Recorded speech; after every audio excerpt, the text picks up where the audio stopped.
Welcome into the Landon Tangwall Show. So yesterday, it was just announced that Tennessee starting safety Edrees Farooq is going to miss the entire 2026 football season with a right knee injury. That's a big blow to the Tennessee DB room, a guy that Jim Knowles was really high on. But let's turn our attention and look at who is going to replace him. You really got two candidates. You got Penn State safety transfer Dejuan Lane, and you got Dylan Lewis. Now, Dylan Lewis only had 21 total snaps last year, and I really wanted to dive into Dejuan Lane's tape, not only because I feel like he is most likely to start out of these two, but how much improvement we saw from Dejuan Lane in year 1 to year 2 at Penn State. Also, he's the only DB on this roster that's getting to go into year 2 of being in Jim Knowles' defense because he followed him from Penn State. Now, I played offensive lineman at Penn State. I do a lot of film breakdowns on Penn State, so I've watched every single snap of Dejuan Lane's career, and I'll tell you what, he has gotten so much better, and I think really the biggest indicator of his growth is his missed tackle percentage. So 2024, he had a bad 37% missed tackle rate. That is like borderline unplayable. And then in 2025, came back 10% missed tackle rate. And to put that into context, if you're 10% and under on the missed tackle rate, you are a fairly damn good tackler. So I think you're getting a guy that's going to fly into the box. He can play in the box. He can play deep. He is going to be aggressive. You're going to see that all over this tape. But he gets downhill, and now he breaks down and has some really good tackling for him. So I feel confident that Tennessee is going to be in good hands with Dejuan Lane. And I'm going to show you all of that on today's tape. And guys, if you want more Tennessee film breakdown content, hit that subscribe button because we got more coming, and I do not want you to miss it. Thank you to Growing HVAC for sponsoring today's video. If you are making a move or looking to make a hire in the HVAC industry, make sure you check out growinghvac.com. Without further ado, let's roll the tape. All right, we're going to start out with Dejuan Lane's tackling and ability to play in and around the line of scrimmage. And right here, plugging downhill, making a tackle for no gain right here. I love this. I also love his IQ. So what he sees is when they motion this receiver down into a condensed formation, right away you're going to see he starts to trigger downhill because he knows this is a tendency for Clemson. When they brought him in like this, they were wanting him to now insert and block, and they're going to run inside zone. So that was a tendency he saw on tape. So right away, he says, hey, I see that. And look at him flying downhill before the play even starts, beating the insert block by the wide receiver and getting in the backfield. Let's look at this from the end zone copy. And what I like is, too, like fighting through. Like the receiver gets a little bit of a chunk of him, but because he sinks down on this, he's able to fight through that, tackle him. Look at that, right around the legs. That's a perfect tackle. Like that is a textbook way to read what the offense is doing, see that they're trying to get this insert block, fight through that block, and make a great tackle for no gain around the legs right there on the running back. And then you want to talk about just flying downhill. Look at him just trigger on this swing pass and just talk about getting downhill and making the tackle, forcing a 3rd and 2 right here. So what we got is we just got quarters defense, all 4 guys. Each guy has 1/4 of the field. But I want you to see how quickly he sees this. Like this, when he sticks this foot in the ground, the second Klubnik's head turns out and he sees the swing pass. Look at him just it is like a trigger, and he's lightning quick. When he wants to close on something in the flats, he flies. And that's maybe my favorite part of his game, and where he's gotten so much better is this tackling and just being more efficient. And like I said, forcing now a 3rd and 2 right there. Another situation, we're going to motion in. We're going to get into a quad bunch right here. I like for him to see it a little bit quicker, but like I still love how he plays this, how he breaks down. And that's something that he didn't do a whole lot of his freshman year. He got so much better at last year for Penn State. As you see, he gets to this point, breaks down, has a great base, hands right where you want them, and then launches right into that hip socket and just deletes the ball carrier. That's my favorite part of why he's gotten so much better as a tackler. It's so tangible, and you can see it on tape because he plays with such great technique now, and his tackling form is just exactly how you want it. Now here you go. Welcome to playing football in a baseball stadium field, whatever you want to call it, because you get this right on top of you. Now, I want to look at this play. Klubnik pulls this on the read option, but what I love is him as a blitzer is something you're going to see. And you're going to like it because he first off, he's gotten really good at timing these things up. And what I like here is, once again, the breaking down, the having a great body angle, going low, understanding this running back for Clemson was big, and he goes right around the legs and wraps him up for a tackle in the backfield. Now, Klubnik pulled it. That's not his responsibility. His responsibility was to go for the running back. The linebacker has to fill over the top, and he does, and he makes the play. So basically how this works on the read option is, hey, I'm taking the quarterback. This linebacker right here if you get this pull, he has to take that. But Dejuan Lane did his job once again, just showing the ability to blitz off the edge, but still play fast with good technique. That was, once again, my biggest thing from watching every snap of his career, is that there was a lot of time these plays, he looked wildly out of control in the past, and as the season went on, and especially in this Clemson bowl game, it got so much better. All right, here we go. This one, not really like a super impact play, but I just want to talk once again about IQ and ability to adapt and adjust. So right here, he is coming on a blitz from depth. So that was something Jim Knowles likes to do, and I'm sure you will see it this year at Tennessee. But he's coming full speed down, and he sees as soon as Klubnik pump fakes this and then looks back, he completely checks out of that blitz, stops, looks, sees where it's going, gets underneath this block, and I love that the angle that he's on right here. He's not going at him like this. He's going on an angle to go meet this guy. Now, his fellow DB, Zion Tracy right here, just makes a great play, so he doesn't really have to make the play. But I just like the IQ, the instincts, the ability to adapt, get out of the blitz, figure out, okay, that's where the ball's going, and you're getting on a great line to the ball carrier. All right, here we go. Next one, once again, coming down and playing around the line of scrimmage. He can make guys miss too. That's the biggest thing. You got to make some of these big offensive linemen miss. Watch him. The center, as soon as he plugs, center's eyes snap to him. And he's like, hey, I don't want to deal with big 53. Look at him.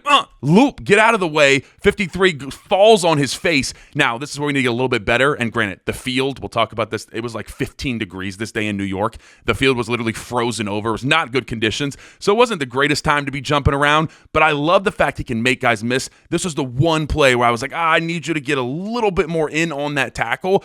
But anytime you're doing this to offensive linemen and just making them look silly and just completely making them fall on their face, I love that. Still getting disruptive right here in the backfield. And then this last one. This is going to be a pass rush. He's going to blitz a lot. Look at him. Boom, bop. Talk about a pass rush move from your safety.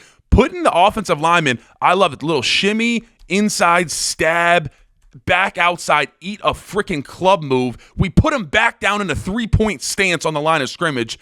And unfortunately, got all the way turned around. But still, we're going to get a little bit of a pressure on the quarterback, make him roll out. So brings a lot to the table. Anytime he's playing in and around the line of scrimmage, like I said, he's got the ability to a bunch of different things. But you even see him showing off the ability to rush the passer and make some offensive linemen just look silly. All right, now let's talk about Dejuan Lane in coverage. And you want to talk about closing speed?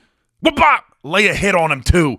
Physicality. I mean, just pure acceleration as he gets downhill. Just look at him drive on this thing. And like I said, he's a physical safety that's going to play in and around the box. So what you're getting here is one of the high safeties, but at the snap, you're going to see he's going to come down and he is going to play this hook curl. And part of the reason that I love him and why Jim Knowles probably loves him playing these hook curls where he comes from depth to play the hook curl is because he can just see more, and it allows him to use his closing speed and his ability to accelerate to just get down and absolutely stamp this thing. But this is the decisiveness and just the downhill tendency that you get out of Dejuan Lane when he is in coverage. All right, now here we go. We got a kind of a jumble up here because we're in man coverage, but they motion into a bunch, and you get some confusion right here on the defense. But we'll break that down in a second, but I just want you to see a little bit of physicality. Like, does a good job getting on this over route and just throws him to the ground. You're going to get a physical safety. Might not be the biggest safety ever, but he's going to be physical. So it's third down. So where we start out here is we're man here, and he's playing off man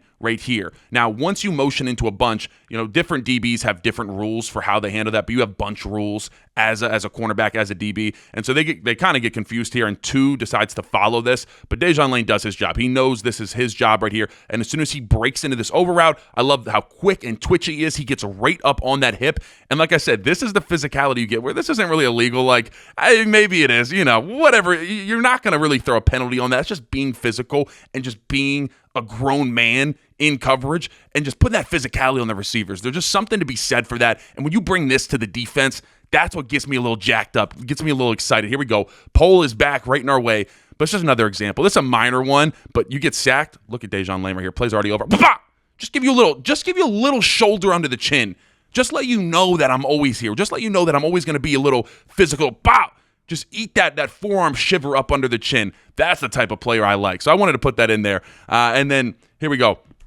What I really like right here is just he's on top of this play, and this very well could have been a pick six if this does not get batted down. So he's going to start as one of the two high, and then he's going to come down. He's going to play this hook curl. You get this snapped off really quickly, and there's too much pressure in the backfield, but I love how he's on top of this. He does a really good job mirroring it, and like I said, if that pass does not get deflected by 24, I don't know, Lane might be breaking on that right there for a touchdown the other way. So a play where, obviously didn't have any impact necessarily. And you do see the slip right here. That's what I was talking about earlier. The field was basically frozen over. So that's not a problem I've seen. This was a really rough conditions to play on. But love how he looks in coverage right here, looking fluid and really twitched up. And then this last one, here we go. He's playing the high safety. He's got the middle third and so close to an interception. I don't want to fully fault him for this. I want to say, yes, you have to catch these. But it's not an easy catch. It's super low. I'd love for you to come up with those. It's just about on the dirt. He's able to get his hands up underneath this thing, and just as he rolls over, it kind of flies out. But I will tell you one thing that I do like is he's playing this middle third, and because we have much more space up here to the field, the boundaries down here, he's going to start towards the field and then slowly work. But I like how he's looking at Klubnik's eyes, and when he sees Klubnik's eyes start to get over here to this slot, he starts to rotate, starts to open those hips, get on line, and when he fires it, that's why he's in the perfect position right there to be able to make that play. Now, we need you to make that play, but once again, still a great job using your eyes, dissecting what the quarterback's looking at, and once again, being decisive and breaking on the football. All right, in these player evals, I always like to talk about where does the player need to get better. There was really just a lot of good in this game. This was one of the few plays where I said it could be better, but I don't even know if I fully put this on him. So we'll break this whole thing down in a second. Wanted you to see the play. Lane has to make a touchdown-saving tackle, but let's dive into this. So what you get is you get cover 6, meaning that we have quarter here, and then Lane has the full half of this side of the field.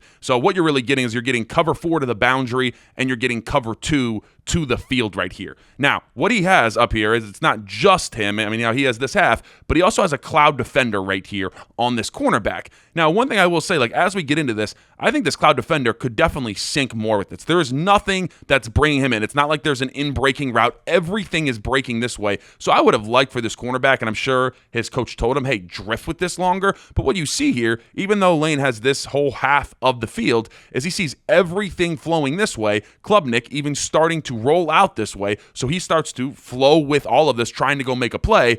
And Klubnik just makes a hell of a play and sees backside that he has this open. So naturally, is this on him? Yes, this was technically his responsibility. I'm not extremely mad at it. I would say, hey, listen, we have 2 quarters right here that this breaking and this breaking off, trust your guys that they're going to be there and stay home. And I'd like if he saw this a little bit more, he would have broken down on this in-breaking route. And then when he rerouted, he would have been able to kind of stick with him and maybe make a play on the football. So this is a little bit of just getting a little too happy, not, being a veteran. This is still a young guy, but I wanted to put this on the tape. Not a detrimental play. Like I said, not fully on him. The blame can kind of be shared between these two, but some place where he just needs to be a little more confident in the scheme and trust the other guys on the field to make the play.